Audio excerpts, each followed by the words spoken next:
मेरा नाम आंचल है। मैं अपने पिताजी के बहुत सख्त और धार्मिक संस्कारों में बड़ी हुई हूँ, जो गांव के प्रसिद्ध पंडित हैं।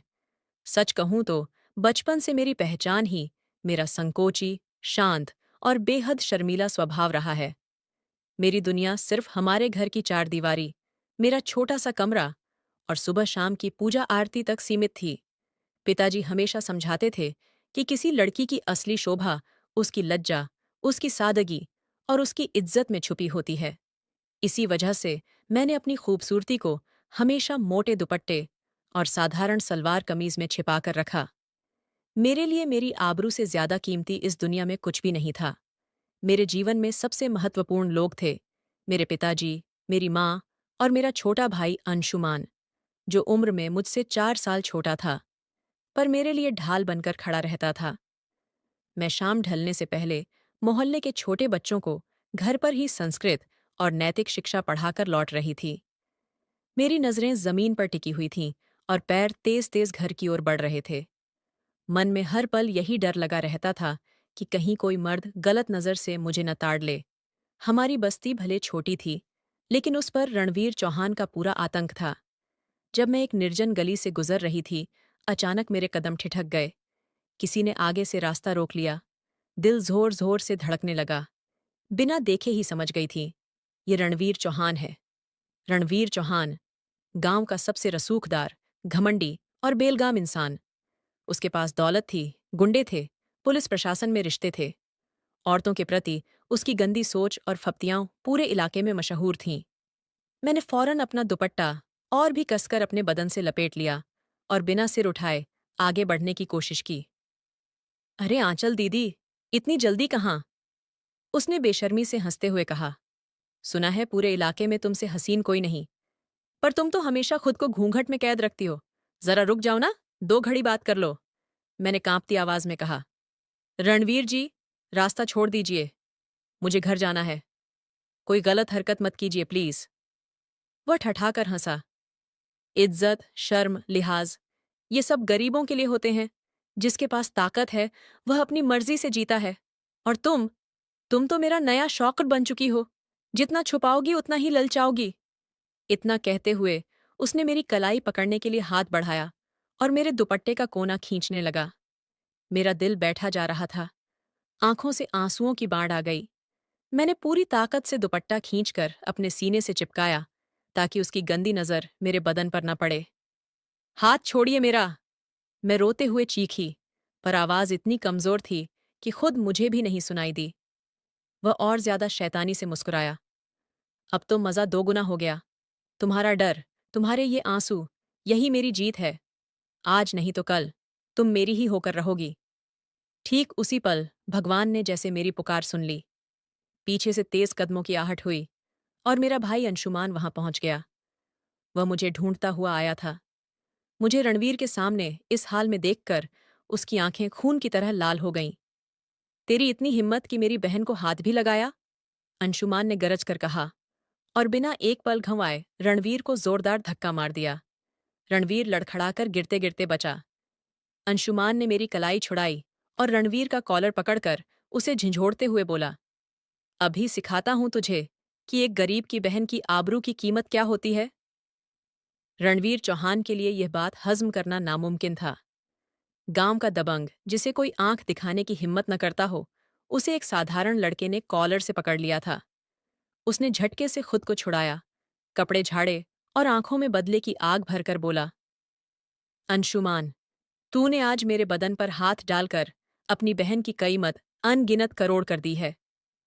अब मैं इसकी इज्जत पूरे गांव के सामने नीलाम करके दिखाऊंगा। देखता हूं कौन बचाता है तुम दोनों को। अंशुमान ने मुझे अपनी पीठ के पीछे किया और हम दोनों वहां से भागते हुए घर पहुंचे। लेकिन मुझे अच्छी तरह पता था, रणवीर मजाक नहीं कर रहा।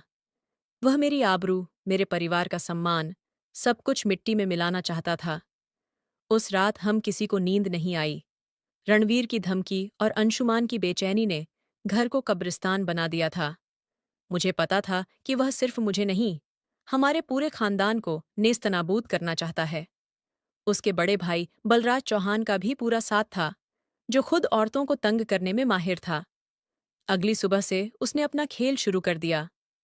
हमारी गली की नालियां जानबूझकर बंद करवा दीं, पानी की लाइन कटवा दी। ये सब हमें तंग करने और जलील करने की शुरुआत थी। पिताजी गांव के मुखिया और चौधरी के पास गए, पर हर जगह से एक ही जवाब मिला, रणवीर चौहान से पंगा लेना मौत को दावत देना है। फिर तीसरे दिन सबसे भयानक खबर आई। पुलिस अंशुमान को घर से गिरफ्तार करके ले गई। पिताजी थाने से लौटे तो उनका चेहरा कागज की तरह सफेद पड़ चुका था। आंचल, अंशुमान को जेल भेज दिया है। रणवीर ने झूठा केस बना दिया कि अंशुमान ने उसे जान से मारने की धमकी दी और उसकी जमीन हड़पने की कोशिश की। मैं और माँ पत्थर हो गए। अंशुमान ने तो सिर्फ अपनी बहन की इज्जत बचाई थी। पिताजी हर वकील के पास गए, पर कोई भी रणवीर चौहान के खिलाफ मुकदमा लड़ने को तैयार नहीं हुआ। उसके पैसे, उसके गुंडे, उसके झूठे गवाह, सब ने मिलकर न्याय को कुचल दिया था। अंशुमान को पहली ही रात थाने की सलाखों के पीछे काटनी पड़ी। पिताजी की बेबसी देखकर दिल रो रहा था। वह दिन रात दरवाजे खटखटाते फिर रहे थे, पर हर जगह से निराशा ही हाथ लगी। हमें पता था कि अगर अंशुमान ज्यादा दिन जेल में रहा तो या तो उसकी जान को खतरा होगा या उस पर भयानक जुल्म ढाए जाएंगे। दूसरे दिन शाम को रणवीर चौहान का एक पुराना नौकर चुपके से हमारे घर आया। उसने पिताजी से अकेले में बात करने की इजाजत मांगी। डरते डरते उसने कहा, पंडित जी, साहब ने संदेश भेजा है। वह कहते हैं कि मामला आपस में सुलझा लिया जाए। पिताजी की आंखों में एक क्षण के लिए चमक लौट आई। मतलब अंशुमान को छोड़ देंगे? नौकर ने सिर झुकाकर कहा, कल रात हवेली के पिछले हिस्से में बने गुप्त कमरे में गांव के कुछ रसूखदार लोग और साहब खुद बैठेंगे। वहां सुलह की बैठक होगी। अगर आप लोग आ जाए तो साहब सारे केस वापस ले लेंगे। पिताजी ने बिना सोचे कहा, ठीक है, मैं जरूर आऊंगा। पर नौकर का चेहरा अब भी उदास और डरा हुआ था। उसने हिचकिचाते हुए आखिरी बात कही, एक शर्त भी है साहब की। पिताजी ने घबराकर पूछा, क्या शर्त? नौकर ने धीमी आवाज में सिर झुकाकर कहा, साहब चाहते हैं कि आप अपनी बेटी आंचल को भी उस बैठक में साथ लेकर आए, ताकि पूरे गांव को लगे कि आपने उनकी नाराजगी और उनका हक मान लिया है। इस प्रस्ताव ने पिताजी के दिलो दिमाग को बुरी तरह झकझोर दिया। ये कैसी सुलह थी जो एक परदानशी, सयानी लड्ढकी को पराए मर्दों की गैर मुनासिब महफिल में हाजिर होने को मजबूर कर रही थी। ये खुली बेइज्जती और तौहीन की शर्त थी। पिताजी ने क्रोध और दर्द से भरकर कहा, ये हरगिज मुमकिन नहीं। मेरी बेटी घर की आबरू है, मैं उसे उस गंदे माहौल में नहीं ले जा सकता। नौकर ने बेबसी से कंधे झटकते हुए कहा, तो फिर अंशुमान को हमेशा के लिए भूल जाइए। साहब ने कहा है कि अगर शर्त नहीं मानी गई तो इतना भारी झूठा मुकदमा ठोंक देंगे कि लड डाका उम्र भर सलाखों के पीछे सड्ढता रहेगा। ये कहकर नौकर चला गया। घर में मानो आसमान टूट पद्दा। माँ पिताजी एक दूसरे के सामने बैठे रो रहे थे, आंखें लाल और नम। मैं दरवाजे के पीछे खद्दी सब सुन रही थी। मुझे साफ साफ समझ आ चुका था कि यह कोई सुलह नहीं, बल्कि रणवीर चौहान की घिनौनी चाल थी। वह मुझे उस महफिल में बुलाकर मेरी बेइज्जती करना चाहता था या कोई और घृणित मांग रखने वाला था। मेरा कलेजा धक धक कर रहा था, मगर अंशुमान का ख्याल मेरे सीने को चाक कर रहा था, जिसने अपनी बहन की आबरू के लिए अपनी जान दांव पर लगा दी थी। उस रात पिताजी बार बार करवटें बदलते रहे। आखिरकार गहरी सांस लेकर वे मेरे कमरे में आए। उनकी आंखें आंसुओं से भरी थीं। आंचल बेटी, उनकी आवाज कांप रही थी, मैं तुझे उन हैवानों के सामने नहीं ले जाना चाहता, मगर अंशुमान, हमारा लाल, उसकी जान खतरे में है। अगर हमने इनकार किया तो ये लोग उसे जिंदा नहीं छोड़ देंगे। मैंने पिताजी की ओर देखा। उनका चेहरा एक टूटे हुए लाचार बाप का चेहरा था। मैं उनकी पीड़ा को अपनी रगों में महसूस कर रही थी। मैंने धीरे धीरे अपना दुपट्टा ठीक किया, गला साफ किया और खुद को संभालते हुए कहा, पिताजी, मुझे मालूम है कि यह एक नीच साजिश है। रणवीर चौहान मुझे अपमानित करना चाहता है, लेकिन अगर मेरी इज्जत की कुर्बानी से अंशुमान की जान बच सकती है तो मैं तैयार हूं। आप फिक्र न करें, मैं डरूंगी नहीं। मैं उस महफिल में चलूंगी, बस एक ही शर्त पर, अंशुमान को उसी वक्त रिहा कर दिया जाए। पिताजी का दिल भारी हो गया, पर उनके पास कोई चारा नहीं था। हम सब लाचार थे। हमारा भाग्य अब न अदालत तय कर रही थी, न कोई कानून, बल्कि एक जालिम जमींदार की मनमानी। अगले दिन शाम को मैं, जो हमेशा पर्दे में रहती थी, उस गुप्त महफिल के लिए तैयार हुई जहां मेरी आबरू दांव पर लगने वाली थी। पिताजी का हाथ मेरे बाजू पर था, मगर बुरी तरह कांप रहा था। उनकी आंखों में गहरा दर्द और बेबसी थी, और मेरे सीने में डर की जंजीरें हर पल कसती जा रही थीं। हम रात के अंधेरे में रणवीर चौहान की बद्दी हवेली पर पहुंचे। हवेली के पिछले हिस्से में एक भारी लकड़ी का पुराना दरवाजा था, जो खदखदाहट के साथ खुला। जैसे ही हम अंदर दाखिल हुए, मेरा दिल धड़कना बंद सा हो गया। कमरा अंधकारमय था। बस मिट्टी के तेल के कुछ टिमटिमाते दिए जल रहे थे, जिनकी पीली रोशनी से माहौल और भी भयावह लग रहा था। कमरे में गांव के रसूखदार पर चरित्रहीन लोग बैठे थे। उनकी निगाहों में मेरे लिए जरा भी आदर नहीं था। रणवीर चौहान अपने बड़े भाई बलराज चौहान के साथ ऊंची गद्दी पर विराजमान था। उसके चेहरे पर शातिराना और विजयी मुस्कान खेल रही थी। हम अंदर घुसे तो सबकी फपती भरी हवसी नजरें मुझ पर टिक गईं, जैसे मैं कोई इंसान नहीं, कोई बेजान चीज हूं। मैंने दुपट्टे को दोनों हाथों से कसकर पकड़ लिया।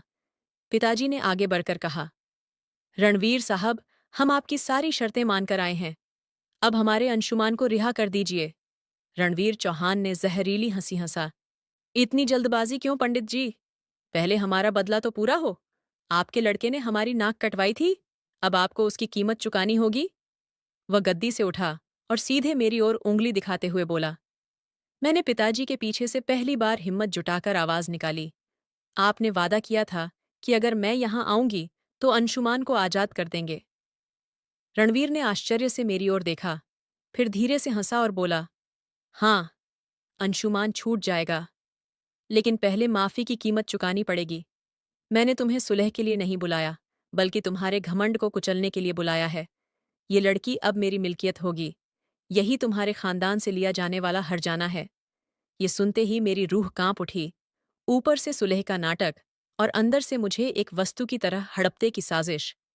पिताजी गुस्से से चीख उठे, यह क्या रिवाज है? हम अपनी बेटी को सौदे की चीज नहीं बना सकते।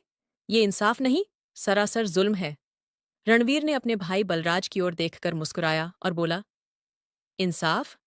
यह हमारी खानदानी रस्म है, और अब इसका सबसे अहम हिस्सा शुरू होता है। इतना कहते ही वह अचानक मेरी ओर बढ़ा और एक झटके में मेरे सिर से दुपट्टा खींचकर जमीन पर दे मारा। लगा जैसे मेरे जिस्म से मेरी आत्मा ही अलग हो गई। वह इज्जत जो मैंने सालों साल ढांक कर रखी थी, अब उन घिनौनी नजरों के सामने बेपर्दा थी। मेरा दिल धड़कना भूल गया। मैं पत्थर की मूर्ति बन गई। कमरे में मौजूद हर शख्स की आंखें मुझ पर जमी थीं। उनकी निगाहों में सिर्फ हवस और गंदगी झलक रही थी। पिताजी उसी वक्त जमीन पर ढेर हो गए। उनकी आंखों से आंसू की बूंदें टपक रही थीं। उससे पहले कि कोई कुछ समझ पाता, रणवीर चौहान ने जोरदार आवाज में ऐलान किया, अब इसकी बोली लगेगी। यही वह हसीना है जिसके हुस्न पर एक एफक्वीर के बेटे को घमंड था। अब देखते हैं इसकी कीमत क्या लगती है। ये सुनकर मेरे पैरों तले जमीन खिसक गई। एक जीती जागती लड़की की नुमाइश और नीलामी हो रही थी। मुझे लगा, मैं अब इंसान नहीं, बस एक बिकाऊ माल हूं। ये सब मेरे भाई की हिम्मत का बदला था, और मैं उसकी कीमत चुका रही थी। तभी गांव के एक बूढ़े दौलतमंद जमींदार ने सबसे पहले हाथ उठाया और बोला, 10 लाख। उसकी आवाज मेरे कानों में नरक की गर्जना बनकर गूंजी। मैंने आंखें बंद कर लीं और भगवान से बस एक दुआ मांगी, मुझे अभी मौत आ जाए। मेरे दिमाग में अंशुमान का चेहरा बार बार घूम रहा था। क्या मेरी मौत इस खानदान को इस हैवानियत से बचा सकती है? तभी बलराज चौहान ने जोर से चीख कर कहा, कोई और है जो दाम बढ़ाए? इसकी कीमत सिर्फ हुस्न की नहीं, इसके संस्कारों और शर्म हया की भी है। अच्छे से सोच समझकर बोली, लगाओ। वह जानबूझकर बोली को उकसा रहा था, ताकि रणवीर चौहान का घमंड और ज्यादा चढ़ जाए। चारों तरफ से आवाजें उठने लगीं। कोई 10 लाख बोल रहा था, कोई 12, कोई 15। मैं वहीं बीचों बीच खड़ी, एक जड़ मूर्ति सी, सब कुछ देखती सुनती रही। मेरे इर्द गिर्द बैठे हर शख्स की नजरें मुझ पर इस तरह जमी थीं, मानो मैं कोई बेजान माल हूं, जिसे कोई भी उठाकर अपने घर ले जाएगा।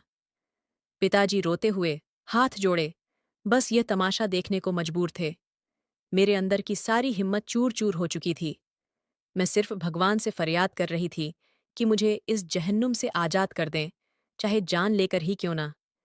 ये सब इतना नीच, इतना हैवानियत भरा लग रहा था कि मेरा बदन थर-थर कांपने लगा। ताकतवर लोग अपनी हवस और बदले को रस्म का नाम देकर दूसरों की जिंदगियां तबाह कर देते हैं। मेरा भाई इसी जुल्म का पहला शिकार बना था और अब मैं उसी जुल्म की कीमत चुकाने खड़ी थी। अचानक एक जोरदार धड़ाम की आवाज हुई। दीवान खाने का भारी लकड़ी का दरवाजा टुकड़े टुकड़े होकर अंदर गिर पड़ा। कमरे में मौजूद हर शख्स सहम कर सिकुड़ गया। मैंने डरते डरते आंखें खोलीं तो दरवाजे पर एक लंबा चौड़ा राजसी ठाट बाट वाला नौजवान खड़ा था। उसकी आंखों में क्रोध की चिंगारियां थीं, मगर उनमें रणवीर चौहान जैसी गंदी चमक नहीं थी। वह था आर्यन सिंह, रणवीर चौहान का सबसे छोटा सौतेला भाई, जिसने दिल्ली और विदेशों में ऊंची पढ़ाई की थी और अपने परिवार की इन घिनौनी परंपराओं से कोसों दूर था। रणवीर चौहान गुस्से से गरजा, आर्यन, तेरी इतनी जुर्रत कि हमारी महफिल का दरवाजा तोड़कर अंदर घुस आए? तू होता कौन है बीच में टांग अड़ाने वाला? आर्यन ने उसे ऐसे घूरा जैसे कोई कीड़ा हो। फिर उसकी नजर एक पल के लिए मुझ पर ठिठकी और फिर पूरे कमरे पर घूम गई। उसने ठंडी पर गहरी आवाज में कहा, मुझे तुम्हारी इस घिनौनी सभा से कोई लेना देना नहीं। मैं तो बस ये गंदा खेल हमेशा के लिए बंद करने आया हूं। ये कहते हुए उसने सबसे ऊंची आवाज में ऐलान किया, मैं इस सौदे की आखिरी बोली लगाता हूं। मेरा दिल एकदम से धड़कना बंद सा हो गया। क्या यह भी मुझे खरीदने आया है? क्या यह भी मुझ पर मालिकाना हक जमाएगा? तभी उसकी आवाज फिर गूंजी, मैं इसकी कीमत 10 लाख, 50 लाख या 1 करोड़ नहीं लगाता। कमरे में सांसें थम गईं।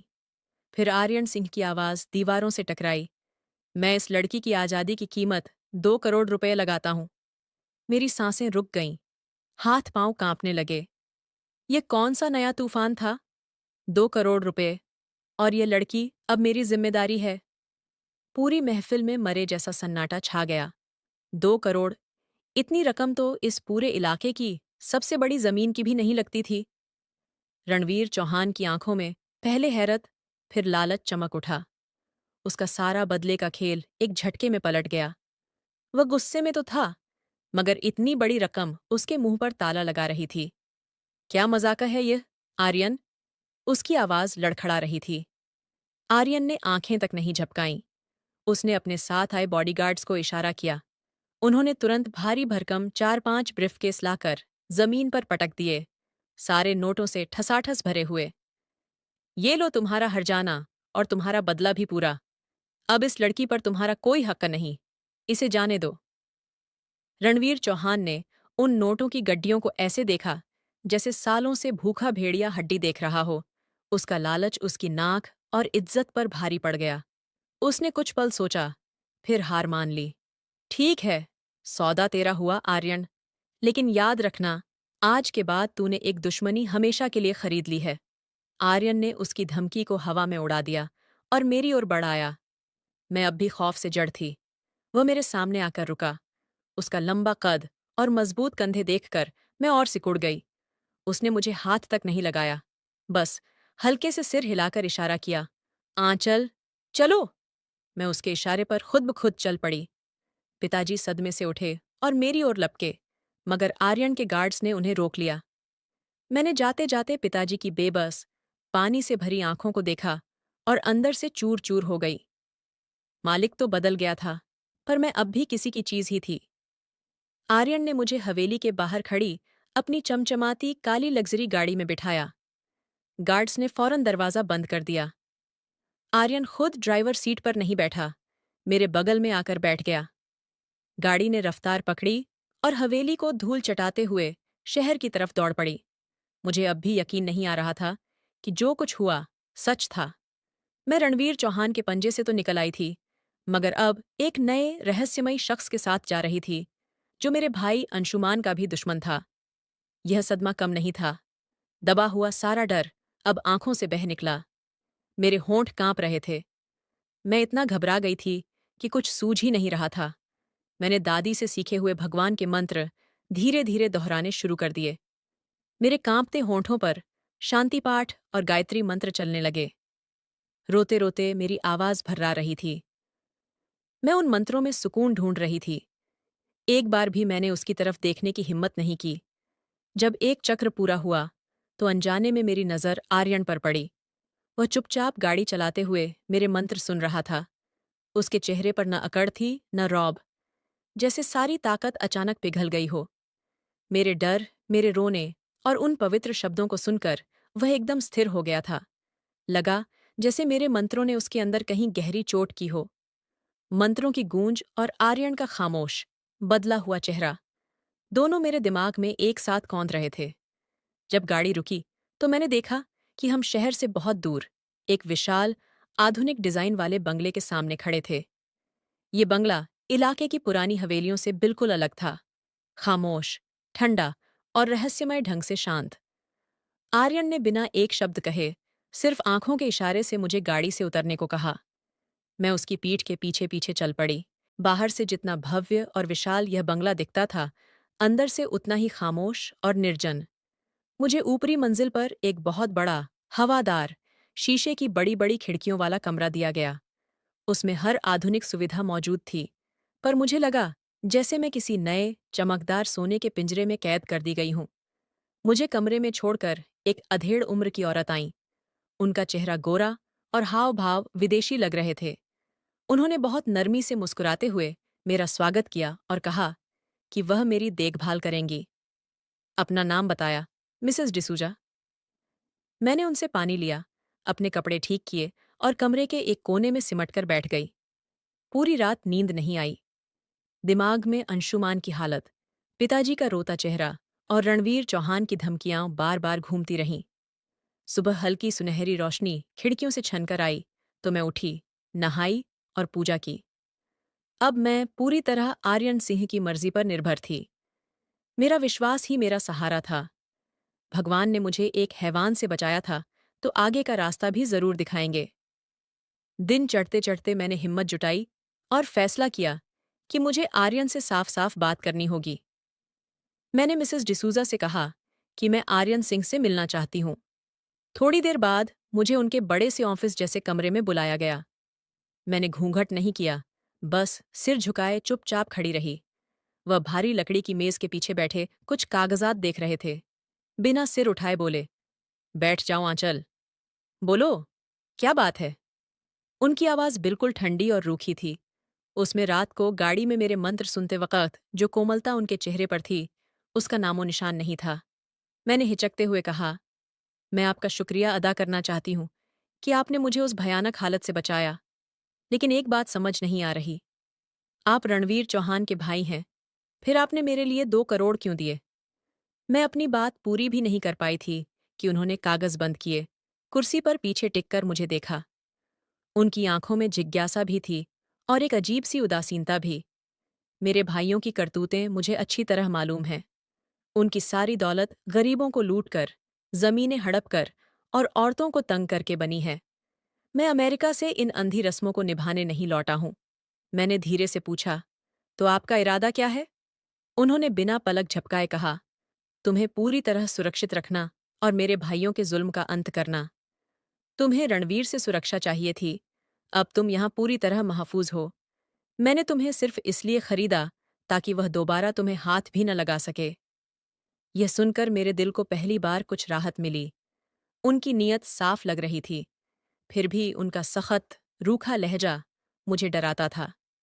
वह मुझसे बात कर रहे थे, पर जैसे मैं कोई दुर्लभ वस्तु हूं, जिसे उन्होंने अपने मकसद के लिए संभाल कर रख छोड़ा हो।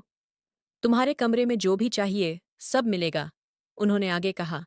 लेकिन याद रखो, तुम यहां मेरी इजाजत से हो। बंगले से बाहर एक कदम भी रखना सख्त मना है। बाहर रणवीर और बलराज तुम्हें ढूंढ रहे होंगे। जब तक मैं उनसे पूरी तरह निपट नहीं लेता, तुम यहीं मेरी निगरानी में रहोगी। उनका लहजा किसी ऊंचे अफसर का था, जो किसी जूनियर को हुक्म सुना रहा हो। मैंने चुपचाप सिर हिलाया और मान लिया। मुझे समझ नहीं आ रहा था कि यह इंसान क्रूर है या सचमुच मेरी भलाई चाहता है। क्या वह सिर्फ अपने भाइयों से बदला लेना चाहता है या सच में न्याय करना चाहता है? बाकी दिन इसी तरह बीतते गए। आर्यन दिन रात अपने कामों में डूबे रहते, कंप्यूटर के सामने घंटों मीटिंग करते, विदेशी लोगों से फोन पर लंबी बातें करते। वह कोई बहुत बड़ा कारोबारी लगते थे, जिन्हें मेरे होने न होने से कोई खास फर्क नहीं पड़ता था। मैं अपने बड़े कमरे में पूजा पाठ और खामोशी में सिमट कर रह गई। हर वक्त भगवान से दुआ मांगती कि अंशुमान जल्दी रिहा हो, ये जुल्म खत्म हो और मुझे इस नए ताकतवर इंसान की गलत नीयत से बचाए रखें। वह मेरे लिए एक अनसुलझी पहेली बने हुए थे। मैं अब भी आर्यन के इस आलीशान पर ठंडे बंगले में अपनी तन्हाई के साथ कैद थी।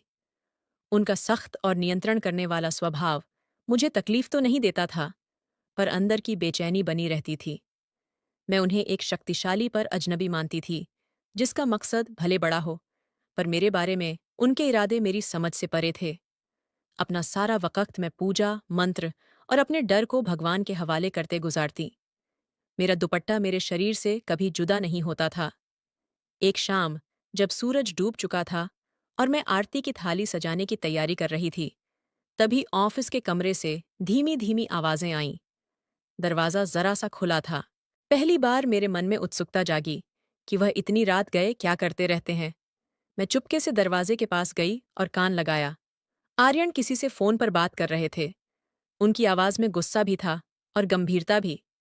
हाँ, मुझे पूरा यकीन है कि सबूत बहुत जल्द हाथ लग जाएंगे। उनके सारे काले धंधे, जमीन हड़पना, अवैध काम, सबका पर्दाफाश होगा। और सबसे जरूरी, मैं जल्दी ही रणवीर और बलराज के खिलाफ मुकदमा करूंगा। इसके लिए उस लड़की की गवाही मेरे पास होनी चाहिए। वही मेरी सबसे बड़ी ताकत है। ये सुनते ही मेरी धड़कनें रुक सी गईं। उस लड़की, यानी मैं, क्या मेरे साथ हुई सारी बेइज्जती को वह इस मुकदमे की नींव बनाने वाले थे? उन्होंने आगे कहा, मैंने उसे 2 करोड़ इसलिए दिए ताकि वह उनके बदले का शिकार न बन जाए। वह अब भी मेरी हिफाजत में है और यही मेरी सबसे मजबूत चाल है। मैं उन हैवानों को कानून के कटघरे में खड़ा करने के लिए कुछ भी कर सकता हूँ। वे खुद को भगवान समझते हैं, लेकिन अब उनका अंत निकट है। फोन कट गया। मैंने झटके से कदम पीछे हटाए और अपने कमरे में भाग आई। यह सब सुनकर पहली बार मेरे दिल को सच्चा सुकून मिला। उनकी मंशा न हवस थी न जुल्म, बल्कि न्याय और सुधार था। वह मेरे लिए कोई मालिक नहीं, बल्कि भगवान का भेजा हुआ एक जरिया थे। मुझे यह भी साफ समझ आ गया कि आर्यन अपने भाइयों के जमीन हड़पने, औरतों को सताने और गैर कानूनी धंधों से सख्त नफरत करते थे। वह एक न्यायप्रिय इंसान थे, जो अपने खानदान के पापों को मिटाने के लिए सालों बाद लौटे थे। उस शाम पूजा समाप्त करने के बाद मैंने साहस जुटाया। दुपट्टा ठीक करते हुए मैंने उनके ऑफिस के दरवाजे पर हल्के से दस्तक दी। क्या मैं अंदर आ सकती हूँ? हाँ आंचल, आ जाओ। उनकी आवाज में हल्की हैरानी थी। मैं अंदर गई और सम्मानजनक दूरी बनाकर खड़ी हो गई। पहली बार मेरे लहजे में भय की जगह विश्वास था। आर्यन जी, आज मैंने आपकी फोन पर बात सुन ली। मुझे पता चल गया कि आप मेरी गवाही चाहते हैं और आपका एकमात्र उद्देश्य न्याय है। उनके चेहरे पर एक क्षण को आश्चर्य उभरा, फिर गंभीरता छा गई। हाँ, ये सच है। क्या तुम्हें मुझ पर शक था? था, लेकिन अब बिल्कुल नहीं। मैंने स्पष्ट कहा, मैं इस अन्याय को समाप्त करने में आपका पूरा साथ दूंगी। मेरा भाई अंशुमान निर्दोष है और आपके भाई अपराधी हैं। मैं उनकी सच्चाई दुनिया के सामने लाऊंगी। आर्यन ने गहरी सांस ली। आंचल, तुम में बहुत हिम्मत है, पर यह रास्ता खतरनाक है। तुम्हारी गवाही इस पूरे मुकदमे की बुनियाद बनेगी। तुम्हें बहुत कुछ सहना पड़ सकता है। मैंने दृढ़ स्वर में कहा। मैंने अपनी आंखों से उनकी बनाई हुई नरक सी दुनिया देखी है। उस नरक को मिटाने के लिए मैं हर जोखिम उठाने को तैयार हूं। अगर आपका लक्ष्य अपने खानदान के इस जालिम तंत्र को नेस्तनाबूद करना है, तो मैं आपके साथ हूं। उनकी न्यायप्रिय सोच ने मुझे अंदर से बदल दिया था। अब उनके लिए मन में जमा सारा डर धीरे धीरे पिघलने लगा था। पहली बार मैंने उन्हें सिर्फ एक धनवान व्यक्ति नहीं, बल्कि ऐसे इंसान के रूप में देखा जो मेरे दर्द को समझता था और मेरे मकसद को अपना मकसद बना चुका था। अगले दिन आर्यन ने मुझे अपने पूरे योजना की कुछ अहम बातें बताईं। उन्होंने खोला कि सालों से वह अपने भाइयों के खिलाफ ठोस सबूत इकट्ठा कर रहे हैं, उनके हर गैर कानूनी धंधे पर नजर रखे हुए हैं। उनका इरादा था कि कानून के रास्ते उन दोनों को हमेशा के लिए रोक दिया जाए, ताकि उनकी जुल्म की हुकूमत खत्म हो जाए। अब मैं उनके लिए सिर्फ दुआएं ही नहीं मांगती थी, बल्कि दिल से कामना करती थी कि वह अपने इरादे में जरूर सफल हों। उनकी जीत ही मेरे परिवार की खोई हुई आबरू वापस ला सकती थी। उनकी मौजूदगी अब मुझे कैद नहीं, बल्कि एक मजबूत छांव की तरह लगने लगी थी। पर्दे में रहते हुए भी मैं उनके इस बड़े युद्ध में कंधे से कंधा मिलाकर खड़ी थी। उन्होंने मुझे मोटी-मोटी फाइलें और रिकॉर्ड दिखाए, जिनमें रणवीर चौहान और बलराज चौहान के सारे अत्याचार दर्ज थे। मैंने भी अंशुमान के झूठे केस से जुड़ी हर जरूरी जानकारी उन्हें सौंप दी। हम दोनों बहुत कम बोलते थे, पर हमारी नींव बेहद मजबूत थी। हमारा एकमात्र लक्ष्य था सच की जीत। इसी लक्ष्य ने हमारे बीच की सारी दूरियां धीरे धीरे पाट दीं। आर्यन की साफ नीयत और न्याय पर अडिग रहने की बात जानकर मैंने भी उनसे बेखौफ होकर बात करना शुरू कर दिया। हाँ, मेरी शर्म और मर्यादा मेरे स्वभाव में बसी थीं, इसीलिए मैं कभी अपनी सीमा से बाहर नहीं जाती थी। अब हमारे बीच भय की जगह पूर्ण विश्वास ने घर कर लिया था। आर्यन अब दिन में कई बार मेरे कमरे के बाहर रुकते, अंशुमान के केस की ताज़ा स्थिति बताते, रणवीर के नए जुल्मों के सबूत दिखाते और गांव के हालात पर मेरी राय लेते। वह हमेशा आदर की दूरी बनाए रखते, पर मुझे लगता था कि अब वह मुझे सिर्फ गवाह नहीं, बल्कि एक विश्वसनीय साथी की नज़र से देखते हैं। मैं उन्हें मजबूत तर्क देती और हौसला व धैर्य बनाए रखने की सलाह देती। एक दोपहर में अपने कमरे में बैठी रामचरितमानस की चौपाइयां पढ़ रही थीं। मेरी आंखें पृष्ठों पर थीं और मन पूरी तरह उन पवित्र शब्दों में डूबा हुआ था। उस वक्त मैं सारी दुनिया की चिंताओं से दूर थी, जैसे ये पाठ मेरे भीतर गहरी शांति की लहरें भर रहा हो। एक खास चौपाई को मैं बार बार दोहरा रही थी। तभी मुझे एहसास हुआ कि दरवाजे पर कोई खड़ा है। मैंने पाठ समाप्त किया और सिर उठाया तो देखा, आर्यन चुपचाप खड़े मेरी आवाज सुन रहे थे।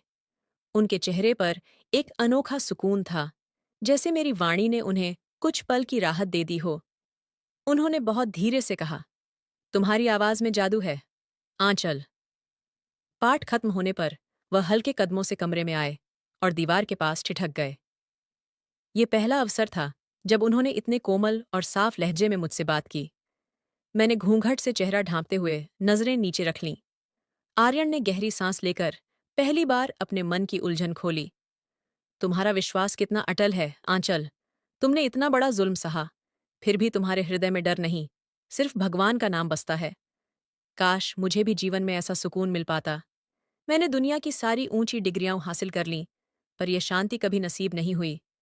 मैंने उन्हें हौसला देते हुए कहा, जो आप कर रहे हैं, वह भी किसी महायुद्ध से कम नहीं।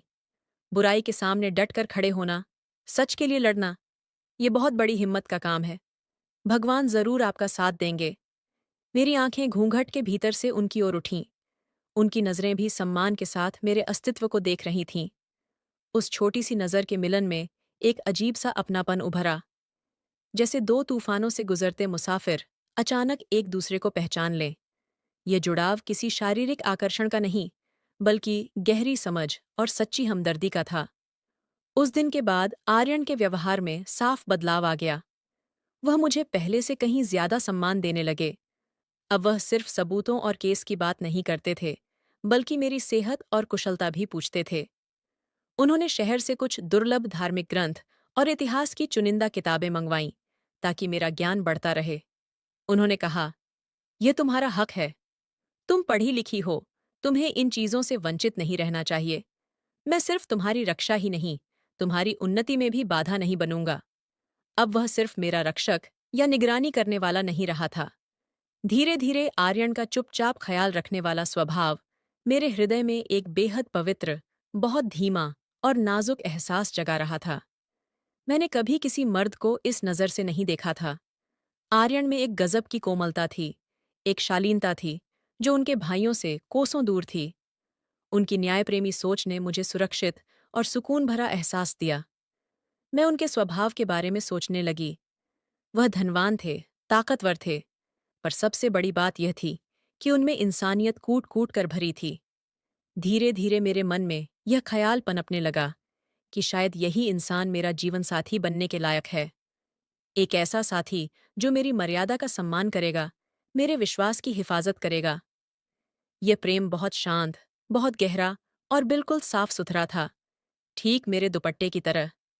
मुझे लगने लगा था कि अब हमारी तकदीरें सिर्फ न्याय की लड़ाई से नहीं, बल्कि दिल के एक नए बंधन से भी एक दूसरे से जुड़ रही है।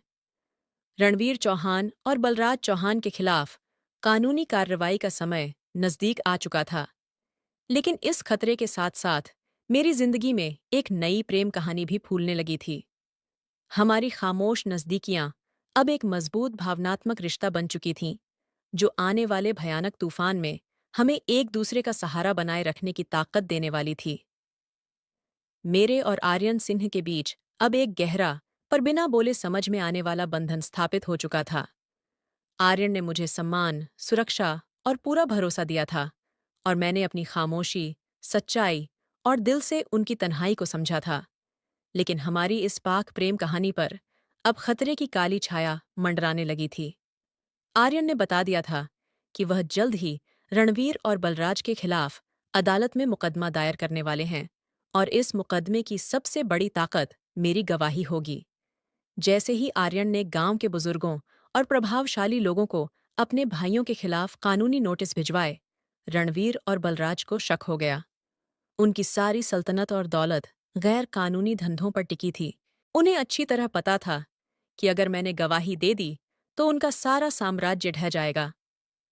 एक रात जब मैं पूजा करके अपने कमरे में रामायण पीएच रही थी, अचानक बाहर तेज शोर और गोलियों की आवाजें गूंजने लगीं। मेरा दिल जोरों से धड़कने लगा। मुझे तुरंत समझ आ गया कि वे लोग आ पहुंचे हैं। मैंने फौरन दुपट्टा ठीक किया और दीवार के पास खड़ी हो गई। तभी कमरे का दरवाजा धड़ाम से टूटा और रणवीर चौहान, बलराज चौहान अपने गुंडों के साथ अंदर घुस आए। इस बार रणवीर की आंखों में सिर्फ क्रोध ही नहीं, डर और बौखलाहट भी साफ दिख रही थी। वे मुझे उठाकर ले जाना चाहते थे ताकि आर्यन पर दबाव डालकर मुकदमा वापस करवा सकें। आर्यन सिंह कहाँ है? रणवीर ने चीखते हुए कहा। तूने मुझे धोखा दिया, तूने मेरा हक छीना और अब मेरी तबाही की वजह बन रही है।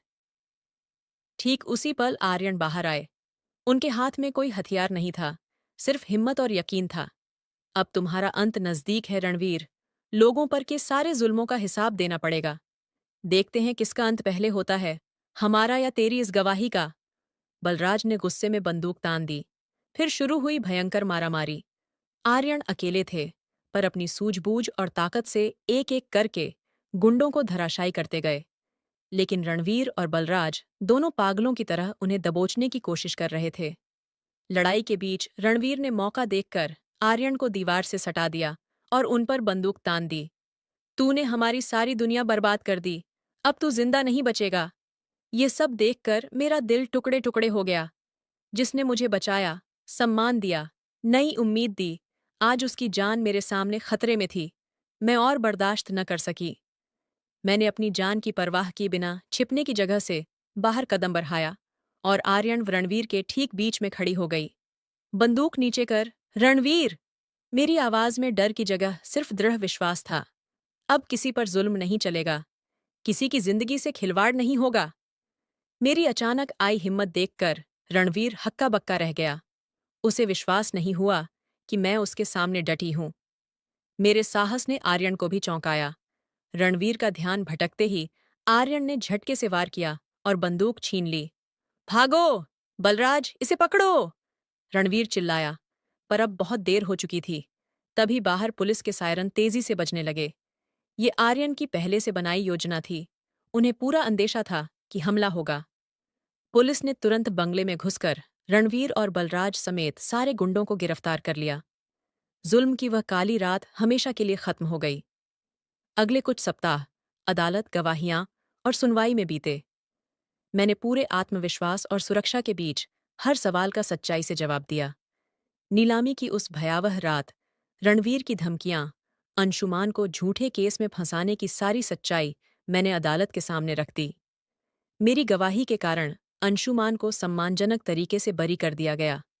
रिहा होते ही वह सबसे पहले मुझसे मिलने आया और आर्यन को दिल से धन्यवाद कहा कि उन्होंने उसकी बहन की आबरू बचाई।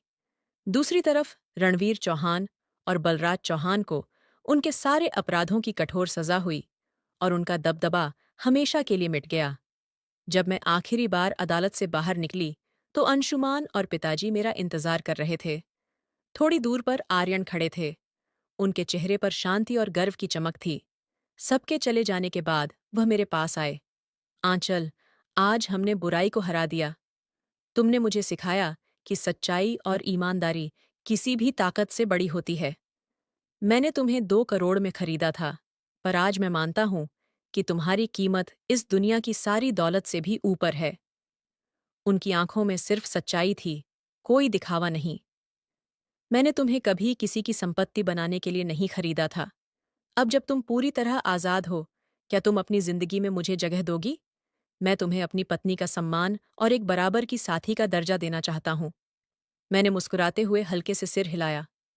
आर्यन, मैं आपके सच्चे इरादों को दिल से स्वीकार करती हूँ। हमारा विवाह बहुत सादगी भरा, पर अपार सम्मान से परिपूर्ण हुआ। पिताजी ने खुशी खुशी मेरी विदाई की और अंशुमान ने भाई का पूरा फर्ज निभाया। हमारी नई जिंदगी मालिक गुलाम की तरह नहीं, बल्कि 2 समान और सच्चे जीवन साथियों की तरह शुरू हुई। भगवान की कृपा से हमारा नया सफर शुरू हुआ। बुराई की रात हमेशा के लिए ढल चुकी थी और न्याय का सूरज पूरी शान से उदित हो चुका था। तो दोस्तों, आपको यह कहानी कैसी लगी? कमेंट करके ज़रूर बताएं। अगर आपको यह कहानी पसंद आई हो तो इसे लाइक करें और अपने दोस्तों के साथ शेयर करें। आगे भी ऐसी ही रोमांचक कहानियों के लिए हमारे चैनल को सब्सक्राइब करें और बेल आइकन दबाना ना भूलें, ताकि आप हमारी कोई भी कहानी मिस ना करें। धन्यवाद।